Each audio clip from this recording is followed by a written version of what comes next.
Cathedrals can't manage without extra funding these days, and in order to make this a space that will make it a viable place for the coming years, we've got to make it more flexible, and clearly it's a bit shabby in here. The walls are dirty.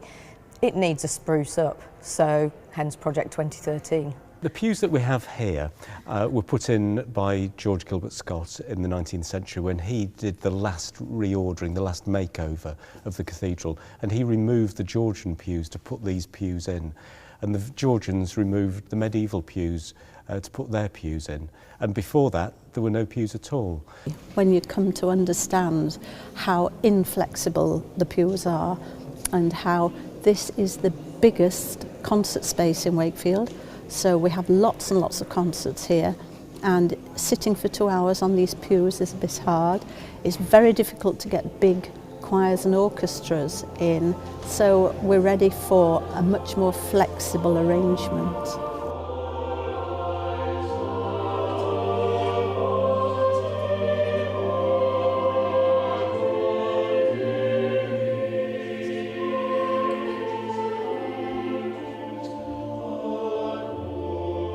This evening we've had the final evensong sung in the nave, which was quite an emotional event really, because although we don't usually have a great congregation in the nave itself, we tend to sit in the choir. The choir and the clergy processed through the nave and collected the congregation, and everybody was brought up into the choir. Like a pilgrimage really, saying goodbye to the nave for the next year, and ending the worship in the place where we're going to be worshipping in a very cosy way for the next 12 months. It's the end of an era really, you know, the closing of the nave. I think it was quite a profound service, it was lovely. I think there is a mix of emotions because it's change and a lot of people don't like change, but obviously, you know, times change and we all have to move on. I'm sure Project 2013 will be really interesting, and I'm sure it will only be an improvement on what we've got.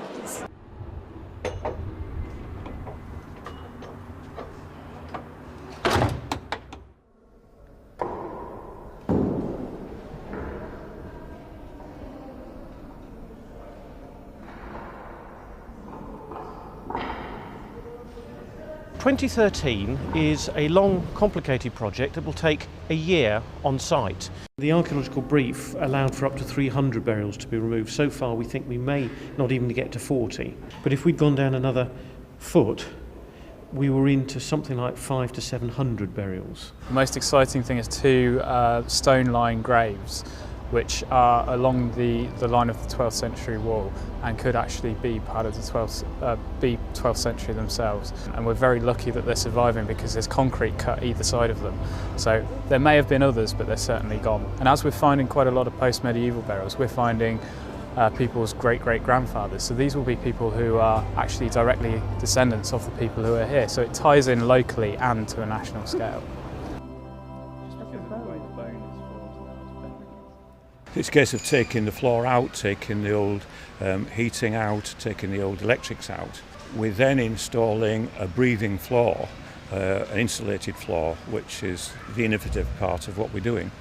Installing underfloor heating in there, the total electrics have been changed, and putting computerised lighting, all this sort of stuff in there, which is, obviously a big change from what they had before. At the moment, I've probably got not quite 20 men on site at the moment, and at the height we'll probably have 25 to 30. In fact, the gang that are here, I think probably half of them have worked on Chatsworth, just finishing that off, and the other lads have been working on York Minster and Ripon Cathedral. half of the cathedral is still in operation, and indeed there's a concert going on at 1 o'clock, so we need to work around those noise issues. So the key thing is that we preserve the masonry. One can always go back and clean a bit more or do some further work another time and another phase. What we mustn't do is cause any disruption which causes permanent damage to the structure.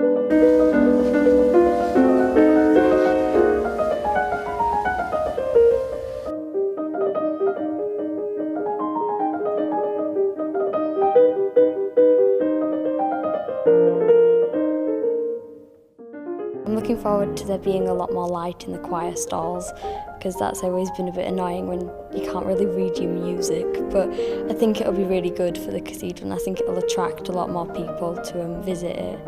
Having workmen here brings its own challenges.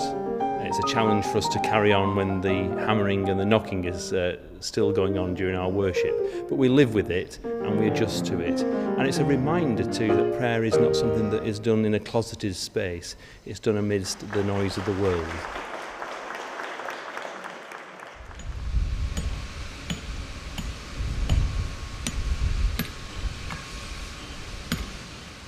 The architects got in touch with us and asked us to put forward a sample for the Wakefield Cathedral project, which we did, and everyone seemed to like it, and we were awarded the contract.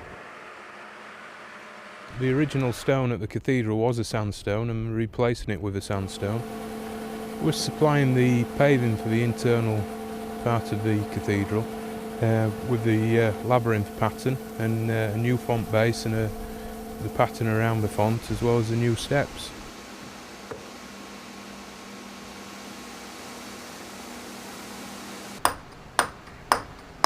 We're going to actually set it all out first, make sure everything's all in order, all the pieces fit, because I mean there must be over 160 separate individual pieces to make up this 6-metre diameter labyrinth.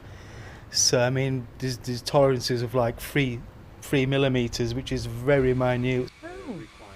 Doing what I do, which is calligraphy and stone carving largely, means that I'm into the medieval. And indeed that was completely confirmed when we were taken in by the architect to see the space which was then empty, and suddenly, bingo, this enormous medieval space which is overwhelming and very moving somehow. I am to do 2 fairly small stone roundels to be dropped into the floor within the labyrinth, and they are of Hill House edge stone, and they will be surrounded by the red Lazenby, so you get the contrast between the two. And then there is this lettering for around the font. The durability and the power and the weight and the inflexibility, if you like, of the stone is sort of wonderful. Allied with it the feeling that of a spirituality which kind of is imbibed in its bones.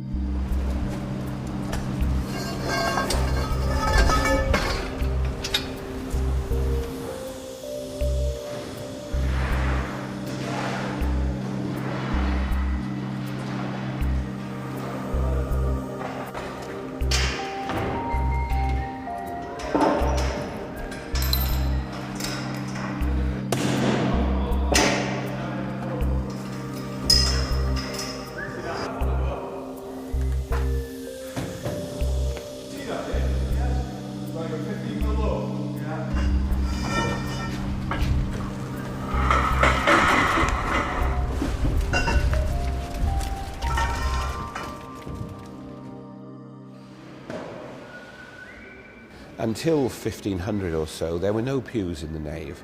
It was the sort of space that we're recreating. And so we wanted to create really something that goes back to the medieval days of this church, and that was an open nave that would be available for worship, for prayer, and also for the community.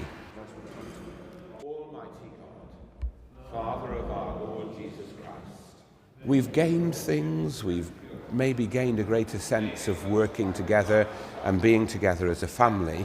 But of course we've also lost the flexibility of space that we've had in the past. And we're looking forward to getting back to having that flexibility without losing the sense of togetherness that we've also got. The labyrinth was pieced together in the quarry initially, laid out, tweaked and what have you, so they made sure it worked. After they found out that it was all good, it was all palleted up accordingly and then shipped out to site, and it's went down really well. I'm pleased with it. It is such a wonderful way of exploring spirituality, of stilling the soul, of walking with God. Historically, of course, labyrinths and mazes have been around for centuries and millennia even, in all sorts of contexts. But in our Christian context, we are hoping to walk it in such ways that people will be somehow touched by God, touched by the divine, feel that their souls are stilled. And to actually see this last of the stones going down, it's a tremendously exciting thing.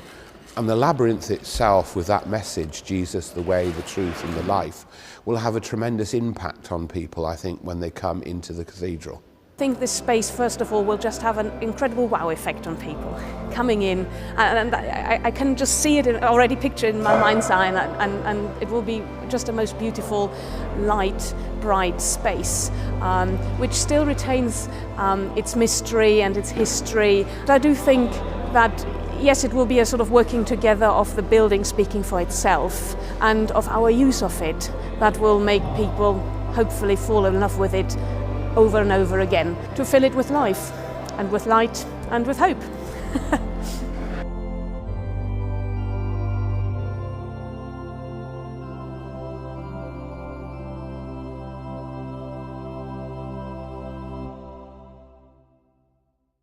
We've had part of the organ rebuilt. It's an ongoing process, and over the past few years the whole thing has been rebuilt, and the final section has been entirely taken out, cleaned, since it came out in September. So we've been without it, so we've been sort of using the other sections of the organ to try and compensate and get our way around it, and we've been able to do it quite successfully. But it would be nice to have the main section, about the section that's gone is the main bit we use for accompanying the choir. So we've missed it, but it'll be great to have it back, and it'll make the organ more complete and a better sound. It's very rewarding, as you can imagine. You know, you come to something which doesn't work or it's not working properly, you know, and to do whatever you have to do to put it right. It can be exasperating sometimes, but it's a great feeling when you do get to the bottom of why it wasn't working. Or you've got to love it, that's for sure. But it's nice to keep an old age craft going as well, you know. It's the story behind things that is so fascinating, and you can learn so much, and you realise that people have poured their lives into this place, and every stone, every part of it is a part of somebody's history, and it's a huge jigsaw of lives over centuries, and it's just amazing, really.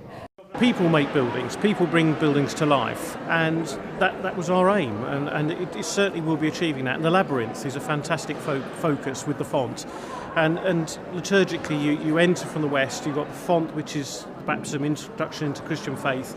The labyrinth's almost like the Christian journey. You know, you enter one end and you get to the centre, and then at the east end of the nave is the rood screen, Christ obviously crucified. So you've almost got the complete Christian story, your life, just within the nave, and we're very proud of that. The cathedral is right in the centre of Wakefield town. There's people walking by all the time, but how are they engaging with this amazing building, with God? There's just so many possibilities. We're hoping to get a youth cafe started for some of the local community young people, a youth group for the cathedral, and a new service on a Sunday evening after evensong. The cathedral's right at the heart of Wakefield. It's the oldest building in Wakefield, as far as we understand, or certainly the most important heritage building in Wakefield. And it's such a community asset. You can see from the space round about, now that all the work's been done, how many uses this space will come to. And by lifting it and brightening it, it's made it so much more welcoming and so much more the heart and soul of the community in Wakefield. What I have learned from this project is about dedication, commitment and determination of the people who carried out this project. And we have to bear it in mind that the money was raised and project was carried out in a very difficult economical situation. And I think everybody who made contribution should be hugely congratulated for that.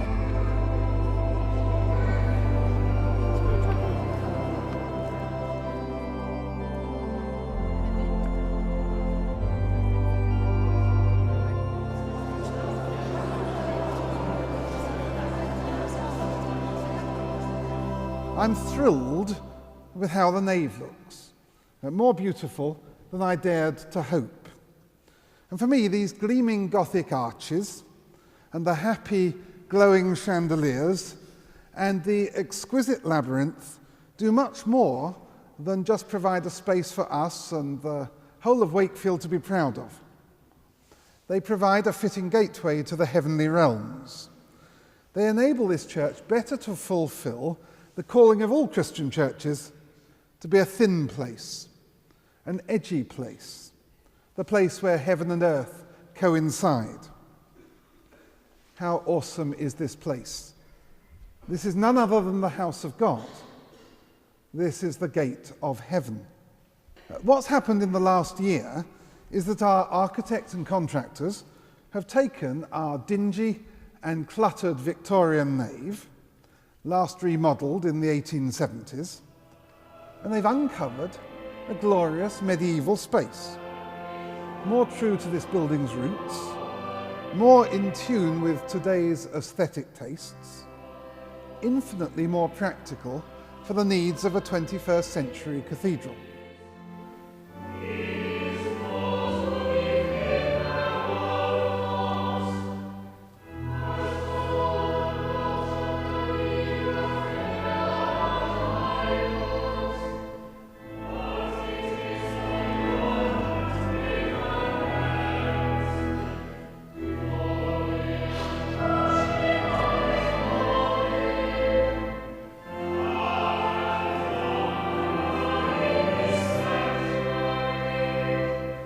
Almighty God, today we rededicate to your lasting service the nave of this cathedral church.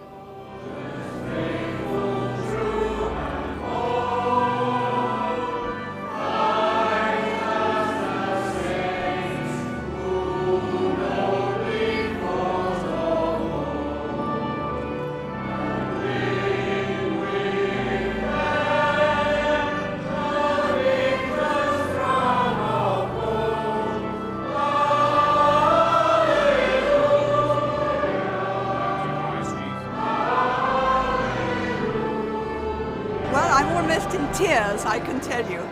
I think the whole building has taken on completely new dimensions. There's a sense of breadth to the nave and of great beauty. Too many superlatives, but my word, they're deserved. This is a great day for Wakefield. It's glorious. Now we just need to get the chancel done, don't we? Wow, it's all I can say. It's beautiful. Absolutely fantastic. This cathedral is not just for the people that come here, but it's for everybody. When I walked through them doors tonight, absolutely marvellous. You know, you had a real well inside of you because I'd seen it in the process of being renovated. But when I walked in tonight, oh, it was absolutely brilliant. Now, of course, when you look at what this place looks like, the choir and the East End looks a bit dark. So that's what next. I think that's the first thing to do. So the whole building comes to light, really. It would be quite nice if we had a bit more space to do other things in terms of interpret the cathedral, give people meals, perhaps a slightly better space for the shop. That would need to be some new building. So I think, you know, there's lots more to look forward to.